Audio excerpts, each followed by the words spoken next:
Olá pessoal, tudo bem com vocês? Muito bom dia. Esse vídeo aqui deve ser compartilhado com vocês na segunda-feira pela manhã. Um ótimo início de semana. Eu sou Bruno Mazzoni, seja muito bem-vindo aqui ao Clube dos Dividendos. A ideia desse vídeo aqui, pessoal, é iniciar novembro com um compartilhamento meu aqui sobre meu cenário macro para novembro, dezembro e janeiro, que geralmente são os 3 meses do rally natalino, rush natalino. E aí, vale a pena investir em Ibovespa? Eu vou comentar também sobre S&P. Quais serão as pautas do vídeo de hoje, pessoal?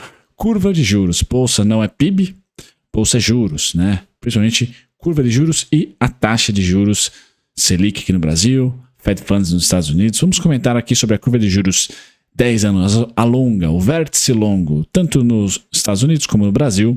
Depois eu vou falar sobre desconto, alocação de recurso no Ibovespa, desconto, alocação de recurso no S&P, mapa de calor do Ibovespa no ano year to date, ou seja, de janeiro 23 até novembro, como é que estamos também no S&P year to date, tem muita coisa para se comentar aqui desses mapas de calor, o principal risco de se investir no S&P, ou melhor, na economia americana hoje, tá? E como estamos no Ibovespa em relação a múltiplos. Então vai ser um vídeo um pouco Estados Unidos, Brasil, Brasil, Estados Unidos. Estados Unidos especificamente ali eu vou comentar algumas cositas utilizando esse gráfico aqui, tá? E no Ibovespa eu vou terminar com ele, utilizando esse gráfico e comentando sobre ciclo econômico, ciclo monetário e o que eu estou fazendo e compartilhar para vocês a minha experiência, tá, atual e também a experiência que eu tive em 2010 quando eu comecei a investir. Beleza, pessoal? Sem mais delongas, disclaimer na tela, um ótimo início de semana a todos, bom café da manhã, esse vídeo deve ser publicado na segundona, dia 30. Seja muito bem-vindo ao clube, considere se inscrever, se você gosta de papo macroeconômico, já senta o dedo no like, tá? E também deixe um comentário sobre um próximo ativo para eu analisar aqui no canal. Bom, pessoal, começamos com juros, então bolsa não é PIB, bolsa é juros, se você quer entender melhor essa frase, link na descrição, o vídeo que eu gravei aqui no canal, tá? O que nós temos aqui? Curvas de juros. Em azul, gremista, cruzeirense, temos as treasuries americanas, tá? E essas treasuries, nesse gráfico aqui, nós queremos os juros, o rendimento delas, tá? Treasuries de 10 anos e Y no final, yields, que são os rendimentos, são os juros de 10 anos americanos. Quanto que a Faria Lima deles por lá, Wall Street no caso, está precificando dinheiro para quem pega emprestado a 10 anos, para 10 anos. Algo em torno de 4,83% o ano, 84% o ano. E embaixo nós temos nosso DI futuro, quanto que nós, aqui Faria Lima, está precificando juros, o custo do dinheiro para 10 anos, 2033, vencimento em janeiro de 2033, temos lá 11,67%. Qual o primeiro papo desse vídeo aqui, pessoal? E por que eu sempre vou bater na tecla para vocês que a análise gráfica, a análise técnica não é só para especulador. Serve também para você, investidor, modelar ali, apresentar, criar, certo? O seu cenário macro para aí sim intensificar mais um aporte em ações, o outro em juros, ouro, commodities, etc. via análise técnica, não só para você ficar tradando ali, day trade, swing trade, etc. Mas também para sua carteira de longo prazo ou carteira tática, que não deixa de ser também, de certa maneira, de longo prazo. O que nós temos nas treasuries, pessoal? O que eu mais quero destacar para vocês é aquela divisória, né? Primeiro tri, segundo tri, terceiro tri, quarto tri. Bom, no gráfico rápido para vocês, pessoal, como começamos o ano? Legal? Marcamos um topo, tivemos grande apreensão no ano de 2023, no primeiro trimestre, tá? Não foi um primeiro trimestre fácil, tá? Até março nós tivemos ali muita incerteza, dados muito pujantes norte-americanos, fazendo curva de juros abrir, pujantes na economia, um certo estresse, capitulação, Fed com falas bem duras em relação à sua política monetária, e aí o que nós tivemos de maneira juntinha, onde um foi, o outro foi atrás, pessoal. O juros global, principalmente juros brasileiro, abriu de janeiro a março, juros americano abriu de janeiro a março. Nesse momento, pessoal, primeiro trimestre desse ano, S&P lateralizou, e aqui eu trago para vocês por que o S&P conseguiu segurar um pouquinho mais que o Ibovespa no primeiro trimestre, pessoal. Simplesmente porque as principais companhias do S&P, a manga, né, Microsoft, Amazon, Nvidia, tá? Apple, Google, essas empresas não precisam captar dinheiro hoje, porque elas têm muito. Tá? Então, imagine que o juros americano hoje não bate nessas empresas.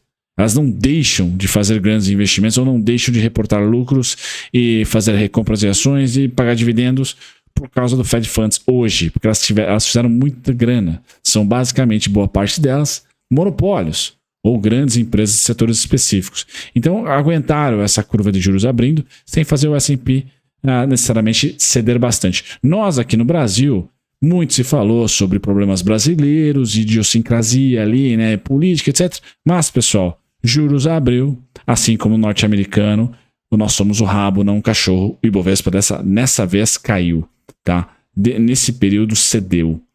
Legal, pessoal? Cedeu. E aí nós tivemos também um pouco de frustração com a reabertura chinesa, que ajudou a gente a ceder. Março, pessoal, foi a mínima do Ibovespa. E foi a máxima da nossa curva de juros. Tá? Foi a máxima da nossa curva de juros. Então, o Ibovespa, em 2023, está muito mais conectado com curva de juros do que com Selic, tá? E do que com commodities, de certa maneira. Tá? A curva de juros está realmente marcando para a gente mínima em março para o Ibovespa, tá? E máxima em julho para o Ibovespa, agosto, e mínima para a curva de juros em julho, agosto para o Ibovespa. O S&P viveu um mundinho separado, por quê? Temporadas corporativas foram muito boas, tá? E nós temos as principais empresas do composto S&P não precisando nesse momento da tal capitalização, ali, financiamento, etc., porque tem muito colchão de liquidez, tem muita grana ainda, tá? Então não preciso captar mercado. Então o que os Estados Unidos vive hoje, tá? É uma consolidação de indústrias, principalmente a indústria financeira no quesito bancos regionais. A grande probabilidade que o que nós vivemos na década de 90 aqui no Brasil, tá? De consolidação do setor, esteja acontecendo agora nos Estados Unidos. Então, bancos pequenos sendo comprados por bancos grandes. Então, JP Morgan, seu Goldman Sachs, está feliz da vida com essa treasury lá em cima, porque eles aguentam. E aí eles vão comprar esse pessoal todo baratinho, esses regionais, tá? Então tem uma dinâmica diferente do que está acontecendo nos Estados Unidos, do que está acontecendo no Brasil, mas especificamente bolsa não é juros. O que eu quero trazer para vocês nesse momento, pessoal, é que ao longo do ano todo, o Ibovespa foi bem fidedigno ali com a nossa curva de juros longa. Fechou a curva de juros longa, Ibovespa subiu. Abriu a curva de juros longa, Ibovespa cedeu. Nesse momento nós estamos cedendo, pessoal, no DI longo. Topos e fundos descendentes na análise técnica, enquanto que os Treasury Yields, topos e fundos ascendentes. E eu nem preciso dizer para vocês que as Treasuries hoje estão acima do primeiro trimestre de 2023. Tá? As Treasuries estão acima do primeiro trimestre, ou seja, elas estão em tendência de alta. Legal? Enquanto que o nosso DI está em tendência de baixa. Então há uma clara assimetria para o Ibovespa em relação ao S&P, no que se diz desconto na velha máxima. Bolsa não é PIB, bolsa é juros. Hoje nós temos menos juros do que no primeiro trimestre e mesmo assim estamos ainda abaixo, né, lutando ali para ganhar um pouquinho mais de apreciação nos preços. Mas, pessoal, se a gente olhar para preço, vamos lá para o gráfico do Ibovespa agora, que eu acho bem importante fazer essa reflexão. Março, esse é o gráfico do Ibovespa. Março está aqui. Legal? E o momento atual está a colar. 3 meses praticamente de queda, assim como o S&P já vou mostrar. Então nós tivemos uma apreciação em relação a março. Então não está, vamos dizer assim, descorrelacionado curva de juros e Ibovespa. Não, a curva de juros está menor, está mais baixa, está fechada em relação ao primeiro tri, segundo tri, terceiro tri. E o Ibovespa está, de fato, mais apreciado do que março. Legal? Do que março. Beleza? Pessoal, há uma assimetria? Eu vejo que sim, porque se eu for bem cuidadoso para vocês, março é esse mês aqui. Abril foi a mínima. Tá? Então, entre março e abril, nós já estamos atingindo ali níveis de março, em precificação do Ibovespa, mesmo com curva de juros bem abaixo do que foi computado em março. Bom, para finalizar esse primeiro slide, o que eu quero falar para vocês, pessoal? Como investidor de longo prazo, tá? Tem que se olhar curva de juros sem dúvida nenhuma para ver a tendência, tá? E a tendência de julho até novembro na nossa curva de juros foi de alta, tá? De março até julho foi de baixa, tá? O que o Bruno decidiu fazer aqui? Entre junho, julho e agosto, não aportar na bolsa, por simplesmente achar que a nossa curva fechou demais para aquele período, tá? E por nos preços ter ali a expectativa de uma queda de 5 a 10%, retorno tanto de curva de juros como Ibovespa para o cenário ali entre abril e maio. Barabim, barabom, foi o que aconteceu. Não estou namorando aqui o que eu especulei fazer, mas é pela simples, tá, análise técnica de juros. Tá? Nós chegamos aqui a uma precificação muito importante do ano, tá? Que foi a mínima da reabertura chinesa feita pelos juros lá em janeiro, fim do rally natalino, começo do estresse de janeiro a março, tá? E agora, em novembro, né? Nós batemos aqui naquela mínima de fevereiro. Então, liberou novamente para esse terceiro trimestre, pessoal, uma nova tendência, que é de baixa dos juros. E mesmo assim, o Ibovespa ainda não está conseguindo se apreciar. Então, sim, temos, pessoal, uma assimetria para o Ibovespa, onde curva de juros renova mínima, ou máxima e mínima descendente, né, topos e fundos descendentes, enquanto nós temos no Ibovespa, tá, queda pelo terceiro mês seguido.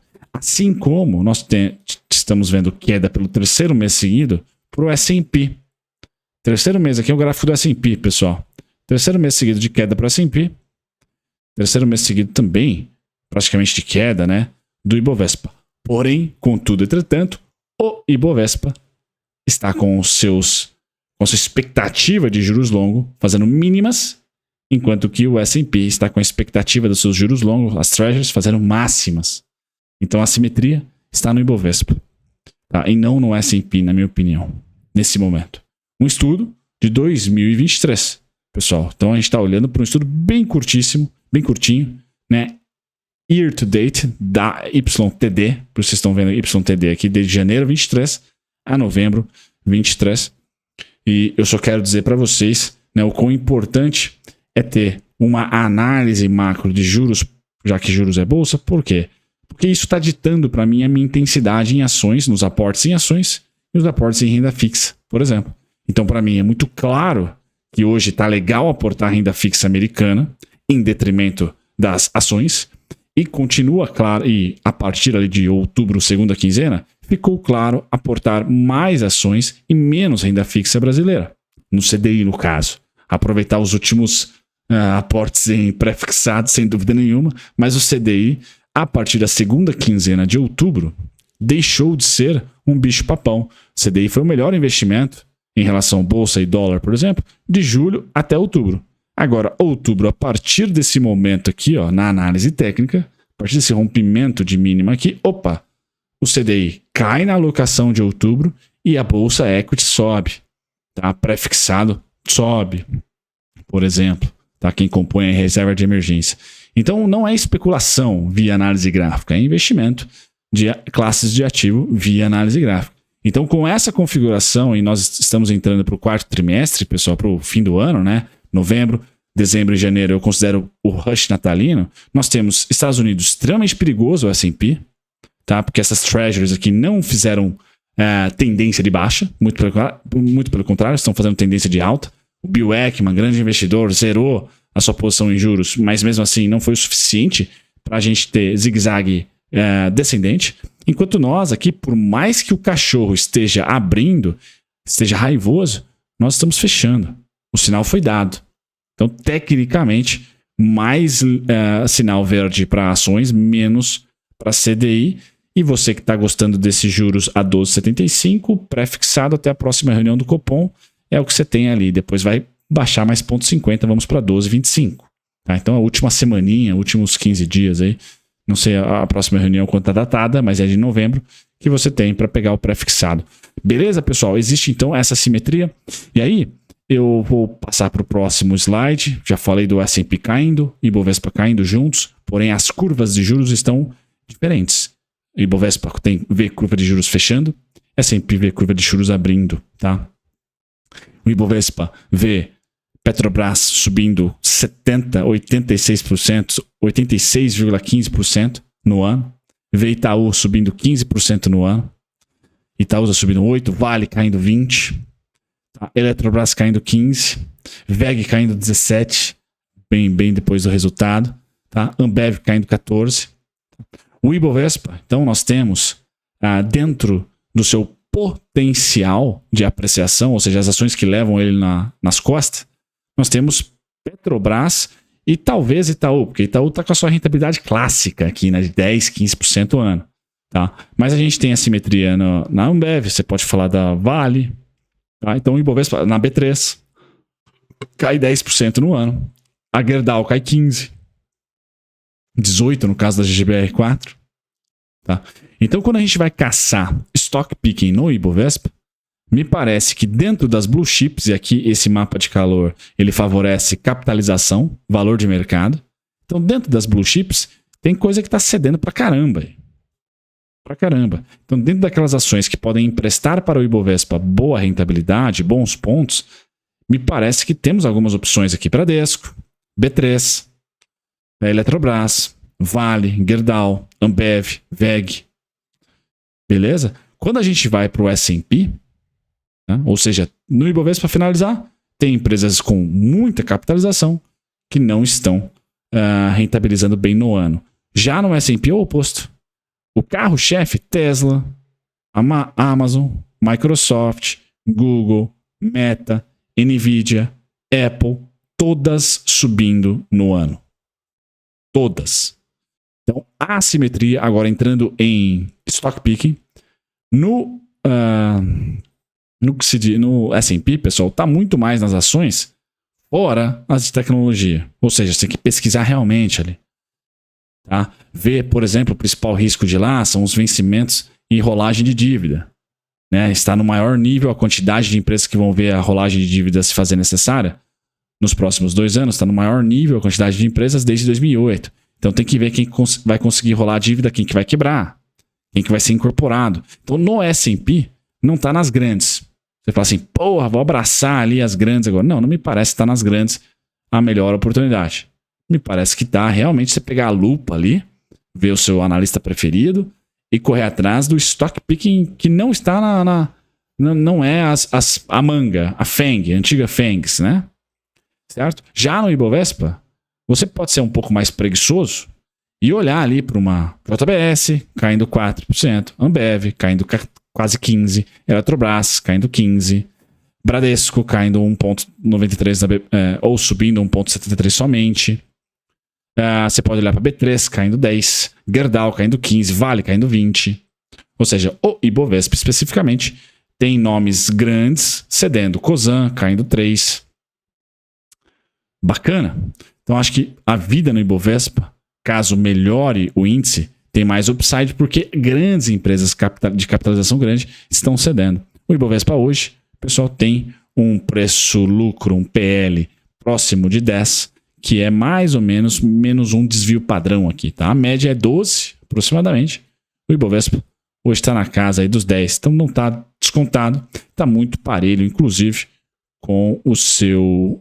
fez o mesmo movimento de 2015, tá?